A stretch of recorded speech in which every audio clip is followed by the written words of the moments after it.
এই দুনিয়াতে মানুষের যত পেরেশানি, মানে যত কষ্ট, দুঃখ, দুর্দশা, এর অন্যতম প্রধান কারণ হচ্ছে টেনশন। কিসের টেনশন? রিজিকের টেনশন, চাকরির টেনশন, ব্যবসার টেনশন, আহাল পরিবারের টেনশন, স্ত্রী সন্তান, ভবিষ্যতে কি করব। দুনিয়ার টেনশনই তো বেশি, যদিও টেনশন থাকার দরকার ছিল পরকালের বেশি। দুনিয়ার টেনশন এবং পরকালের টেনশন সব দূর হয়ে যাবে যদি কেউ বেশি বেশি দরুদ পাঠ করে। এটা হাদিস থেকে বললাম।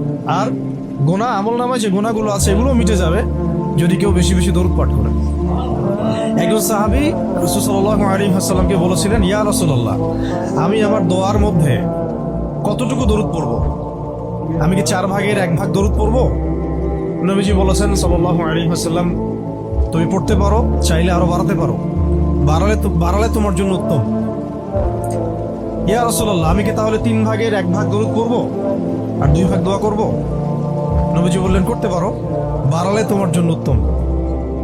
ইয়া রাসূলুল্লাহ, আমি কি তাহলে অর্ধেক দরুদ পড়ব আর অর্ধেক দোয়া করব? নবীজি বলছেন, বাড়ালে উত্তম, চাইলে করতে পারো। ইয়া রাসূলুল্লাহ, আমি কি তাহলে আমার পুরো দোয়াটাই শুধু দরুদই করবো আপনার উপরে? তখন নবী সাল্লাল্লাহু আলাইহি ওয়াসাল্লাম বললেন, যদি তুমি এটা করতে পারো তাহলে তোমার কোনো গুনাহ থাকবে না, কোনো দুশ্চিন্তাও থাকবে না।